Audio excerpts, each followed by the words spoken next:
What if enlightenment didn't elevate your life? What if it destroyed it? Picture this, it's 1937 and Gopi Krishna, a quiet civil servant, sits down for his daily morning meditation. Same posture, same technique.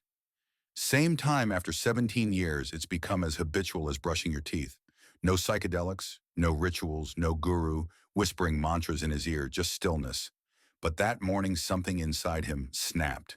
He heard a sound like a thread breaking in the spine, felt a flood of liquid light surge upward, and then explosion. The world he knew vanished.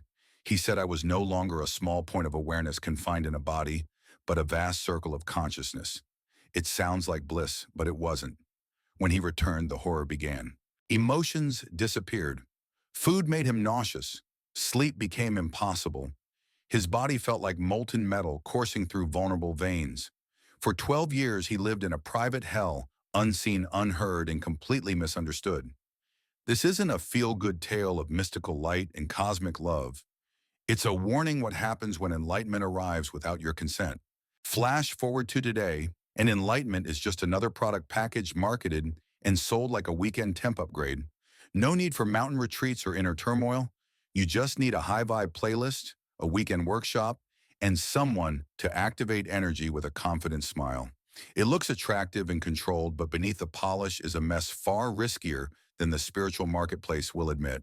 How did we get here? Sacred practices once passed down with reverence and strict initiation are now on sale for the masses. Kundalini, work breathwork, altered state meditation, sold like supplements. Buy now, transform instantly. Risks ignored. Preparation skipped. When things go sideways, it's always your fault. You're resisting. Your ego is in the way. Just surrender more. The problem isn't spiritual seekers. It's that we've built a system of shortcuts with zero safety rails. It's like learning to skydive by watching YouTube and then jumping out of a plane without a parachute. Sure, you might survive, but not everyone does. People don't walk away because they weren't ready and there was no warning label. Gopi Krishna's experience wasn't an outlier. He's one of the few who lived long enough to share the warning. He wasn't chasing mystical fireworks, just meditating. His nervous system couldn't handle what woke up inside him, what we now sell as lifestyle upgrades. Kundalini yoga in a beginner's class, shock deactivations with no trauma awareness, no psychological thresholds, and no integration plan. When people spiral dissociation, panic, emotional collapse, they're told it's resistance or ego. But what if that body flood, that breakdown, is your system screaming, this is too much, I'm not ready, that maybe this isn't enlightenment but burnout? Yet in our culture, the default is to glorify speed. Depth gets dismissed. People want cosmic downloads with no discomfort. They want power without purification. Ancient traditions understood this. They didn't send you off with a mantra and wish you luck. They tested you, watched you, broke you down before handing over the tools. Awakening isn't a vibe, it's a rewiring of your entire system. If you're not ready, that spark burns you from the inside out. Chasing the infinite is fine, but only if the vessel you're carrying it in is prepared. It's not mysticism, it's basic common sense. But common sense is the first casualty when spiritual growth becomes a consumer product.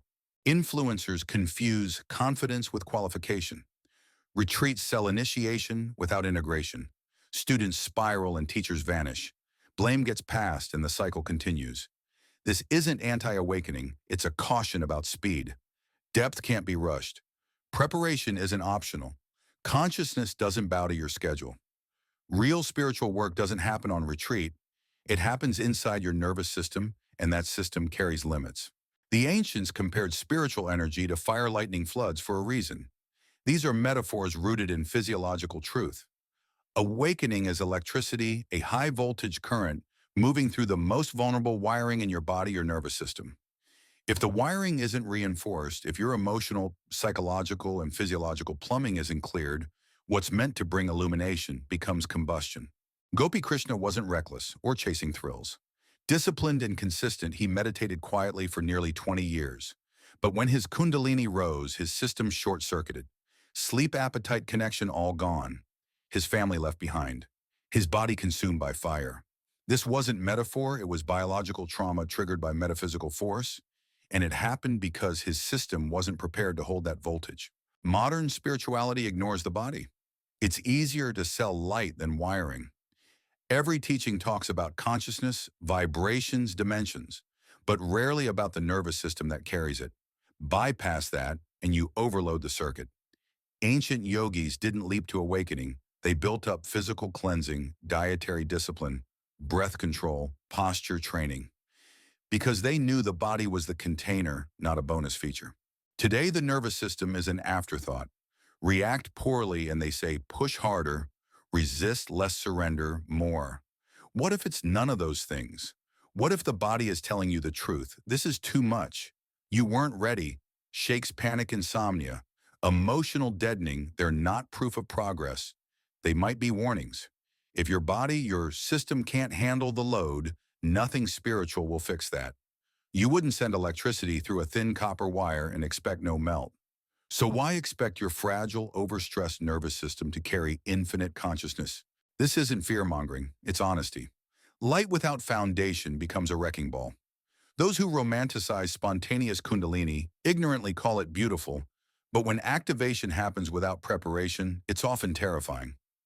Identity melts perception, fractures the mind, unravels. People break, and many never return. Others spend years piecing themselves back together, but they rarely share the story because our culture sees breakdown as failure, not feedback. What if we listen to the body instead of dismissing it? What if shaking, anxiety, sleeplessness were recognized not as proof of spiritual growth, but as indicators of overwhelm, calls for grounding, slowing, integrating? The nervous system doesn't lie. It only cares about safety. When it doesn't feel safe, it shuts down energy, perception, trust, joy, until you listen. That's why preparation matters. Not glamorized, not sexy, but real. Because if you mislaunch into the divine without preparation, you don't awaken, you crash. And no amount of marketing will change that truth because the foundation is rooted in your biology.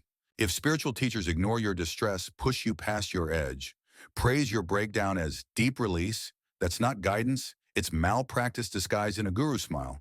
When your system breaks and you're left alone in the wreckage, that's not transformation, it's abuse. And it's far too common. So here's the bottom line. Awakening isn't a download. It's not an upgrade.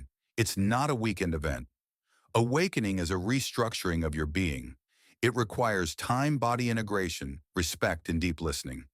It asks you to build your inner foundations quietly before the light arrives. If everything inside you is shaking, if your body fights, if your mind spirals, it's not resistance, it's a sign. It's the signal you weren't ready. You deserve to slow down. You deserve support. You deserve a container built to carry the light, not one bound to break. The road ahead isn't sexy. It's slow, repetitive, humbling.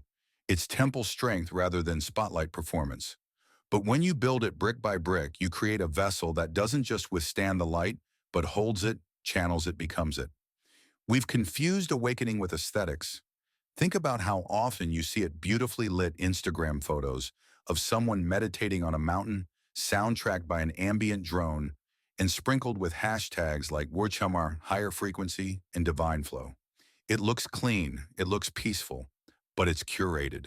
And underneath that curated stillness might be a person quietly panicking in their nervous system, unsure why their body is shaking after a healing session, or why their thoughts are spiraling after a third eye activation. This isn't spiritual elitism, it's physiological reality. Your nervous system is the filter through which every mystical experience is interpreted. You can't transcend your biology, you live in it, you feel in it, you suffer and heal in it. And if that nervous system is fragile, burnout, or carrying unresolved trauma, then your spiritual expansion might turn into emotional collapse. Not because you're doing it wrong, but because your system was never given the tools to do it safely. This is the part that doesn't sell. It doesn't sparkle. It doesn't fill retreats. But it's the part that matters. Because no matter how many light codes you download, your nervous system has the final say. And if you ignore it, it will speak louder through panic, insomnia, overwhelmed depression, or detachment, until you finally pause long enough to listen.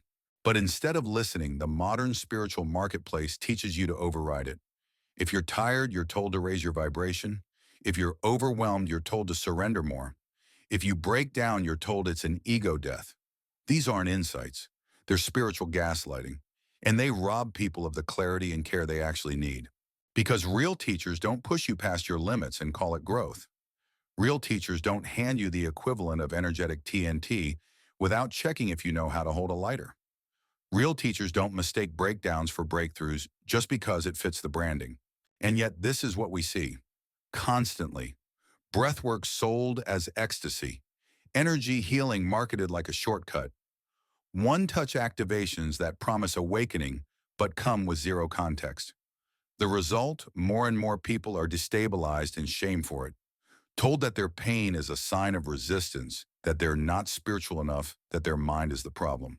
But what if it's not the person that's unready?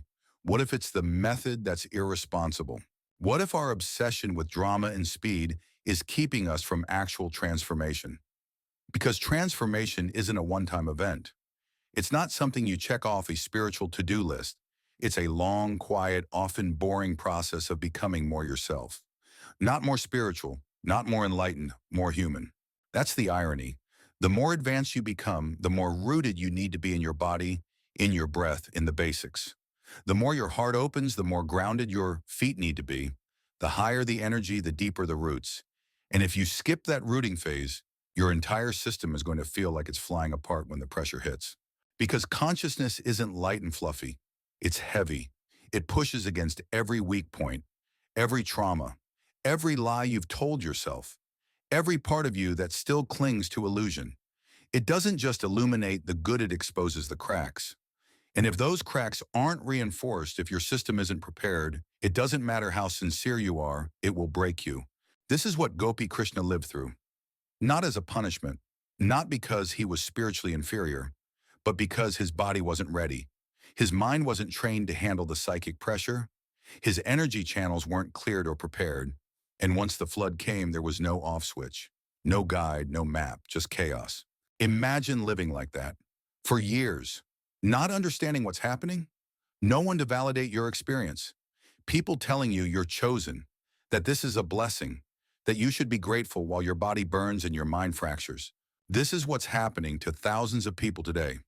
People who are awakening too fast, too hard, too soon, and being told it's all part of the plan, that if they just stay the course, the light will return.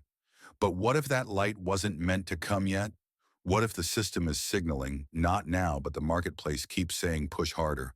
This is where we need a new paradigm, or rather a return to an old one, a spiritual path that honors the body, that listens to the nervous system, that values preparation over performance, a path that doesn't promise fireworks but steadiness, not ascension but integration, because that's where the real transformation happens. Not in the drama, but in the dailiness, in how you hold space for your anxiety, in how you soften during discomfort, in how you meet your own mind not just in the silence of meditation, but in the chaos of everyday life. And none of that needs to look impressive. It won't rack up likes or land you a speaking gig, but it's the kind of awakening that doesn't fade, that doesn't crash, that holds when life gets messy. We've got to stop glamorizing overwhelm. We've got to stop applauding collapse. We've got to stop selling voltage to ungrounded systems. Because real spiritual growth, it's not flashy, it's not intense, it's not something you achieve. It's something you learn to carry gently, humbly, and in time. And once you learn to carry it, something shifts. Not instantly, not with a bang, but gradually. Your system no longer tenses when change comes. Your breath slows during discomfort. You stop reaching for the next breakthrough and start noticing what's already here. That's not regression, that's stability. And in a world obsessed with speed and spectacle, stability is radical. Gopi Krishna didn't need more cosmic light. He needed someone to sit with him, to ground him, to remind him that what he was experiencing wasn't insanity, but biology reacting to an ancient force. He needed context care containment, and that's what most people need, not another energy blast, not another download, but a safe space to integrate the ones they've already had. If your body is shaking, if your sleep is fractured, if you feel disoriented, you don't need a new mantra. You need regulation. You need rest. You need to reconnect to the simplicity of breath, food, movement, laughter. These are not distractions from the path. They are the path. Because the nervous system is not something to bypass. It's your temple. It's what holds your light. The truth is, the spiritual marketplace won't slow down. It thrives on urgency, on the promise of faster, bigger, better. But you don't have to play that game. You can choose the long road, the grounded road, the boring road, the real road. You can choose teachers who care more about your nervous system than your testimonial. You can choose practices that build your capacity instead of draining it. You can choose to listen to your body, not override it. That's not weak. That's wisdom. That's how you build a vessel that doesn't shatter under pressure, but expands with grace. This isn't a message of fear. It's a call to remember your center, to remember that the divine doesn't require you to destroy yourself to find it. You don't have to burn to be purified. You don't have to break to grow. Sometimes the most sacred thing you can do is stop, breathe, and listen. Because when the real awakening comes, and it won't care how many courses you've taken or how many hours you've meditated. It will ask only one question. Can you hold me? And the answer will depend not on your desire, but on your preparation. This is your invitation, not to chase more light, but to build more space. Not to climb higher, but to root deeper. Not to break open, but to become whole. Because true awakening isn't a destination. It's a capacity. And that capacity starts with how gently, how honestly, how consistently you meet yourself. That's all for today. I'll be making similar videos in the future. Subscribe to see them.